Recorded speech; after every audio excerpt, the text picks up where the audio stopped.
आप देख रहे हैं अपना बिहार और आपके साथ मैं हूं विवेक। लालू प्रसाद एक बार फिर आरजेडी के अध्यक्ष चुन लिए गए हैं। आरजेडी के चुनाव पदाधिकारी उदय नारायण चौधरी ने उन्हें सर्टिफिकेट सौंपा और लालू प्रसाद 12वीं बार आरजेडी के अध्यक्ष चुन लिए गए हैं। अध्यक्ष पद के लिए सिर्फ लालू ने ही नामांकन किया था और आज उन्हें सर्टिफिकेट सौंपा गया। श्री लालू प्रसाद जी को राष्ट्रीय जनता दल के राष्ट्रीय अध्यक्ष के पद पर निर्वाचित होने की अधिसूचना जारी कर दी गई। राष्ट्रीय जनता दल के राष्ट्रीय अध्यक्ष के निर्वाचन में आयोग के नवगठित राष्ट्रीय परिषद की बैठक में श्री लालू प्रसाद जी को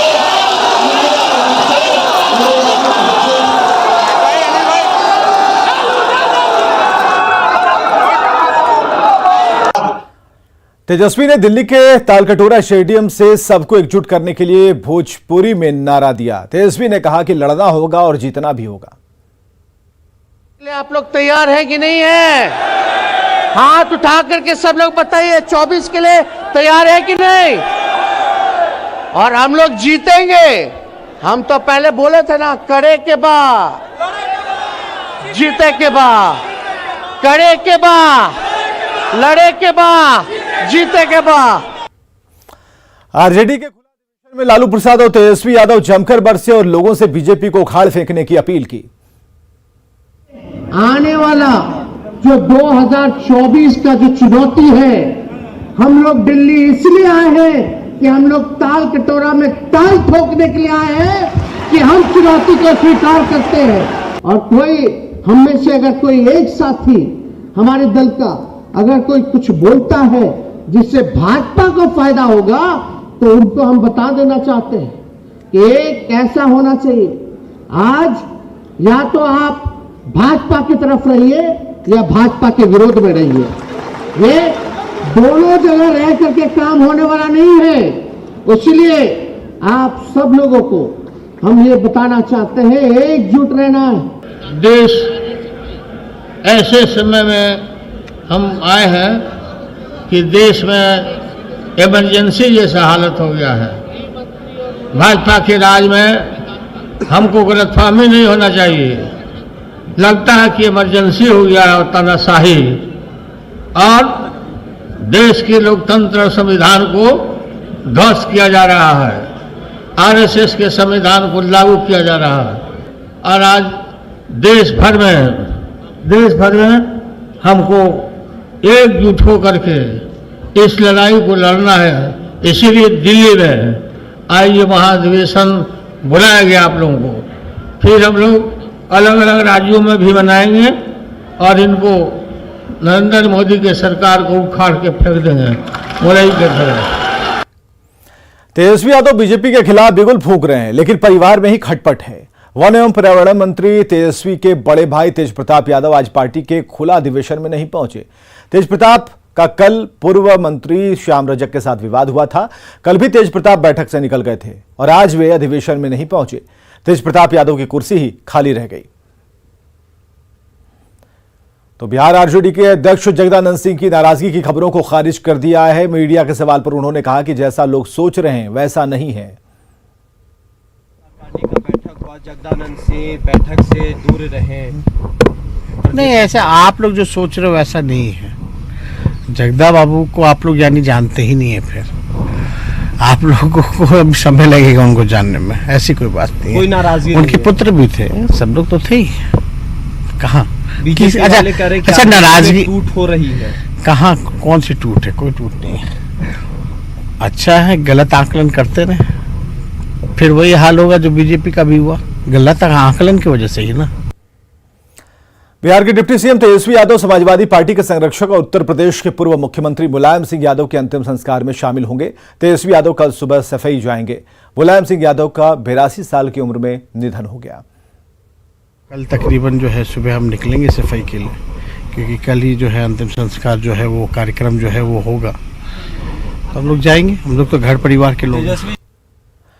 महागठबंधन में सब कुछ ठीक ठाक नहीं चल रहा। खबर आ रही है कि कांग्रेस की राह कभी भी महागठबंधन से जुदा हो सकती है। कांग्रेस महागठबंधन में शामिल क्षेत्रीय पार्टियों के साथ दूसरी तमाम क्षेत्रीय पार्टियों को कांग्रेस में विलय करने की सलाह दे रही है। उनका कहना है कि अगर 2024 में बीजेपी को हराना है तो ऐसा करना होगा। कांग्रेस नेताओं के बयान पर सियासी बयानबाजी भी शुरू है। देश को तबाह और बर्बाद कर रही भाजपा से अगर लड़ना है तो सबको एक छतरी के नीचे आना होगा और वो छतरी है कांग्रेस। बेहतर होगा कि क्षेत्रीय दल, ज़्यादातर क्षेत्रीय दल कांग्रेस में अपना विलय कर लें।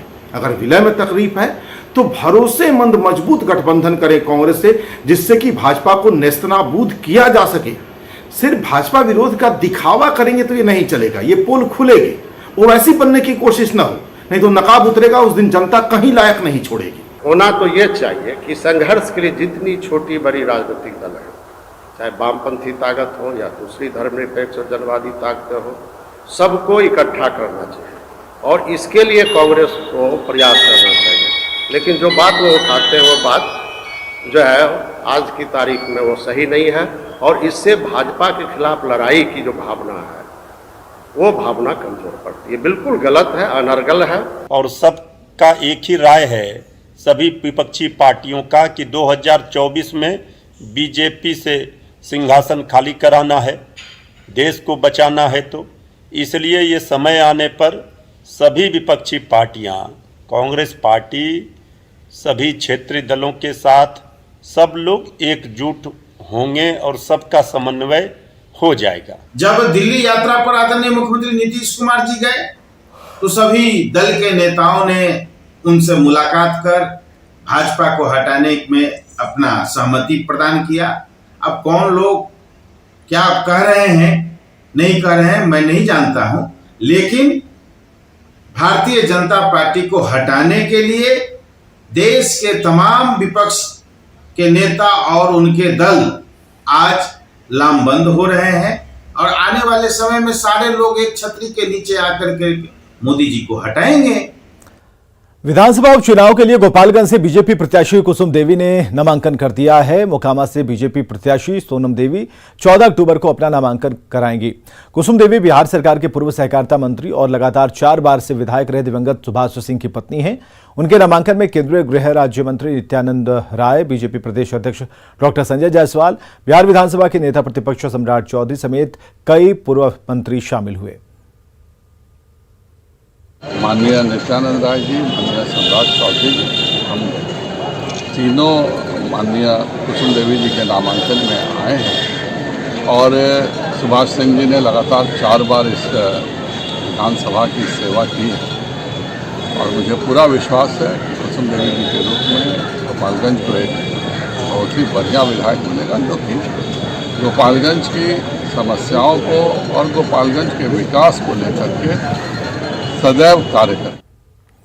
बीजेपी नेता दिलीप जायसवाल ने सीएम नीतीश कुमार पर बड़ा हमला बोला। उन्होंने कहा कि महागठबंधन में नीतीश कुमार असमंजस की स्थिति में हैं और उनके सामने आगे पहाड़ और पीछे खाई वाली स्थिति है। ये फिर से एक बार ये चर्चा चलने लगी है कि नीतीश कुमार जी महागठबंधन में अपने आप को बहुत ही अनकंफर्टेबल, असमंजस की स्थिति में फील कर रहे हैं। जिसको महागठबंधन में जो होता है, जैसे होता है ना कि बेलगाम घोड़ा के तरह जो है, कोई किसी को कहीं दौड़ा देता है, तो नीतीश जी को अब लग रहा है कि आगे पहाड़ और पीछे खाई वाली स्थिति उनकी महागठबंधन में हो गई है। अब तो ये भी चर्चा चलने लगा है कि नीतीश कुमार जी फिर से कहीं एनडीए गठबंधन में नहीं आ जाए। और बड़ी खबर वैशाली से, जहां अपराधियों ने दिन दहाड़े कारोबारी के कर्मचारी से 12 लाख रुपए लूटे हैं और लूट का विरोध करने पर उसे गोली मारी गई है। फायरिंग में कर्मचारी अजय कुमार गंभीर रूप से घायल हो गया है, जिसे इलाज के लिए हाजीपुर सदर अस्पताल में भर्ती कराया गया। लूट की बड़ी वारदात को अंजाम देने के बाद अपराधी फायरिंग कर फरार हुए हैं। अपराधियों की पहचान के लिए सीसीटीवी फुटेज खंगाला जा रहा है। बैंक में घुस नहीं वाले थे हम, उसी समय पीछे से आया है, मुझको देखे नहीं है, हाथ से बैग छीना है, गोली मारा है और आगे बढ़ गया। किसका गद्दी था, कितना पैसा था? 12 लाख रुपया उसमें था। तो कहाँ से जा रहे थे, किनकी दुकान थी? वो सोनू चौधरी का गद्दी है। और इधर वैशाली के महुआ में पुलिस का खौफनाक चेहरा सामने आया। जिनके कंधों पर लोगों को बचाने की जिम्मेवारी होती है, वही पुलिस के जवान रात के अंधेरे में तोड़फोड़ और लूटपाट करती है। ये तस्वीर हम आपको दिखा रहे हैं महुआ थाना क्षेत्र के कुशहर गांव का, जहां स्थानीय चौकीदार के साथ मिलकर दर्जनों लोग घर में तोड़फोड़ कर रहे हैं और अधिकांश लोग सादे लिबास में हैं, जबकि 1-2 पुलिसकर्मी वर्दी में हैं। दरअसल गांव के चौकीदार देवेंद्र पासवान का गांव के ही कुंदन नाम के एक युवक से पैसे को लेकर विवाद था। इसके बाद रात में तोड़फोड़ की गई। कुंदन की मां ने आरोप के घर में पीएम आवास योजना के 1,20,000 रुपए रखे थे। ये लोग लेकर उसे चले गए और इस घटना के बाद पीड़ित परिवार दहशत में है।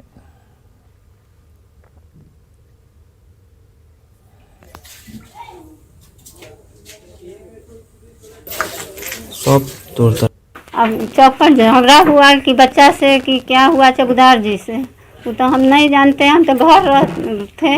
अब वहाँ से चौकीदार जी से पुलिस थाना में फ़ोन कर दिए जो हाँ ऐसे बात है, तो थाना आए तो घर में घुसे, 70 से खोज उज करके KTM लेकर के चल गए।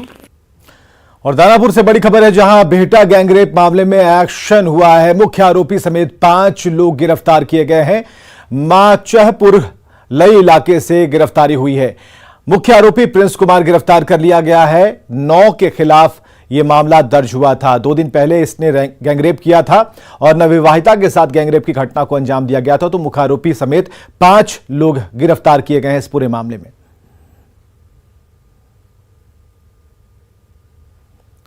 गोपालगंज में गंडक नदी के तेज दबाव से तटबंध टूट गया। सिधवलिया प्रखंड के बंजरिया सल्लेपुर झरकी के टूटने के बाद अमरापुर, शीतलपुर, बथानी टोला, रामचंद्रपुर, रामपुरवा, डुमरिया गांव में पानी फैलने लगा। जल संसाधन विभाग के अधिकारियों के साथ गोपालगंज के डीएम डॉक्टर नवल किशोर चौधरी और एसपी आनंद कुमार मौके पर कैंप किए हुए हैं। ग्राउंड जीरो से जानकारी दे रहे हैं गोविंद कुमार।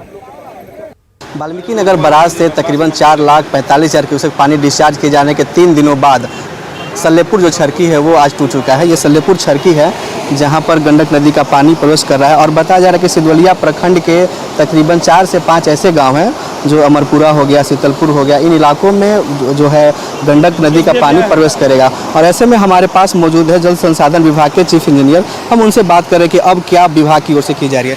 बांध तो सर टूट गया, बांध टूट गया है, लेकिन आपको स्पष्ट कर दें कि यह बांध मेन बांध नहीं है, सारण तटबंध नहीं है।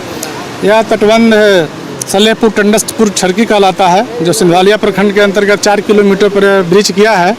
हम लोगों को जैसे ही सूचना मिली है 8 बजे, तो हम लोग वहाँ से रश किए हैं। तो उस समय में धंसा था, लेकिन 10 बजे के लगभग आते आते यहाँ पर ब्रिज के जैसा हालत हुआ, और जो कि अभी देख रहे हैं कि थोड़ा बढ़ते जा रहा है।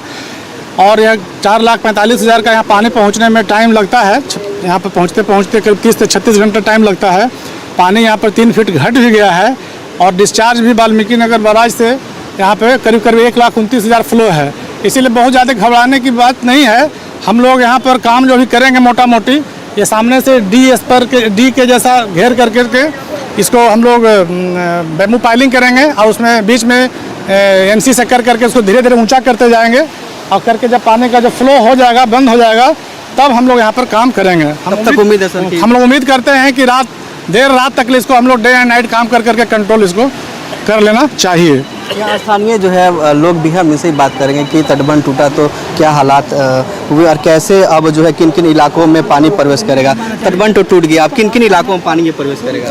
देखिए, हम यहाँ का स्थानीय जिला पार्षद हैं। हमारे क्षेत्र का अमलपुरा पंचायत के शीतलपुर और बंजरिया के बीच बांध टूटा है। अभी अमलपुरा पंचायत का आधा पार्ट प्रभावित किया है, क्योंकि जो मेन बांध है आधा पार्ट मेन बांध के बीच में है, आधा पार्ट उस साइड में है, इसलिए अभी आधा पार्ट प्रभावित किया है। अब कहाँ तक करते जाएगा इसका कोई ठीक नहीं है। तो लिहाजा प्रशासन की टीम भी यहाँ पहुँच चुकी है। थोड़ी देर में डीएम भी डॉक्टर नवल किशोर चौधरी यहाँ आने वाले हैं और एसपी समेत जिला प्रशासन के तमाम अधिकारी यहाँ कैंप कर रहे हैं। NDRF की टीम भी बुला ली गई है और लोगों से अपील की जा रही है कि निचले इलाके में जो लोग हैं वो सुरक्षित स्थानों पर चले। लिहाजा घबराने की कोई जरूरत नहीं है। प्रशासन की टीम लगातार अपील कर रही है और टूटे हुए तटबंध की मरम्मती का काम भी शुरू किया जा रहा है। गोविंद कुमार, न्यूज़ 18, गोपालगंज।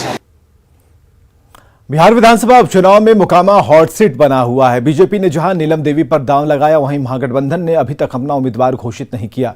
क्या है बाढ़ में स्थिति, बता रहे हमारे सहयोगी अनिरुद्ध।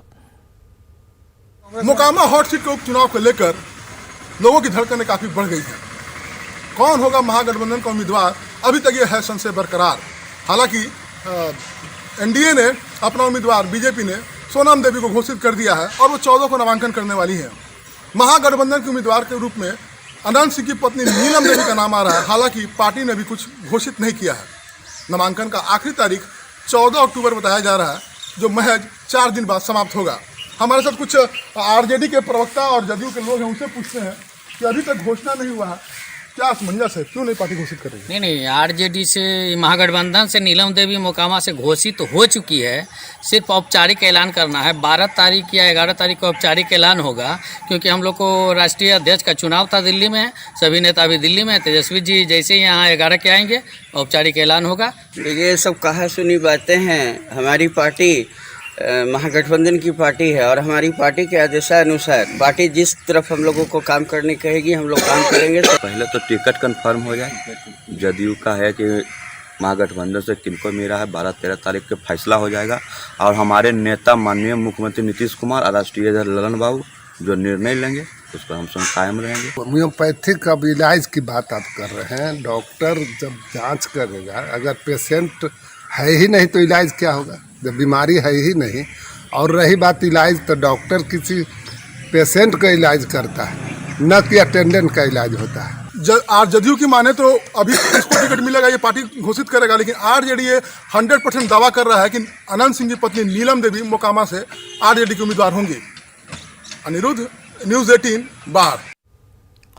और बेतिया से बड़ी खबर आ रही है, जहां महिला ने 3 बच्चों के साथ खुदकुशी की है। नदी में कूदकर महिला ने 3 बच्चों के साथ जान दे दी। पारिवारिक कलह में बच्चों के साथ उसने जान दी है। लौरिया के नोनिया टोली की घटना, महिला और एक बेटी का उसका शव निकाला गया है।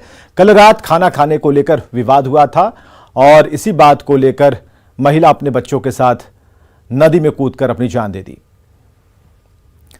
गुवाहाटी में होने वाले जूनियर नेशनल चैंपियनशिप के लिए बिहार के कई खिलाड़ियों को सिलेक्शन हुआ है और ऐसा पहली बार हो रहा है जब बिहार के चयनित खिलाड़ियों को बिहार के बाहर ट्रेनिंग के लिए भेजा जा रहा है। सिलेक्ट खिलाड़ियों को हैदराबाद, जालंधर, भोपाल में भेजा गया। जायजा लिया विनीता मिश्रा ने। होने वाले जूनियर चैंपियनशिप में बिहार का नारा बुलंद हो, इसके लिए जो खिलाड़ी हैं उनका सिलेक्शन कर लिया गया है। ये तमाम बिहार के खिलाड़ी हैं जिन्हें सिलेक्ट किया गया है और अलग अलग जगहों पर इन्हें ट्रेनिंग कराई जाएगी। और ऐसा पहली बार हो रहा है जब बिहार से खिलाड़ी चुने गए हैं और अलग अलग जगहों पर, यानी बिहार से बाहर भेजकर इन्हें ट्रेनिंग कराई जाएगी, ताकि जो जूनियर चैंपियनशिप होगा उसमें बिहार का नारा बुलंद हो और चक दे बिहार का जो नारा है उसे बस सुनाई देना चाहिए। तमाम ऐसे खिलाड़ी हैं जो सिलेक्ट हुए हैं। क्या नाम है आपका? निशी कुमारी। निशी, कहाँ जा रही हैं आप? जालंधर।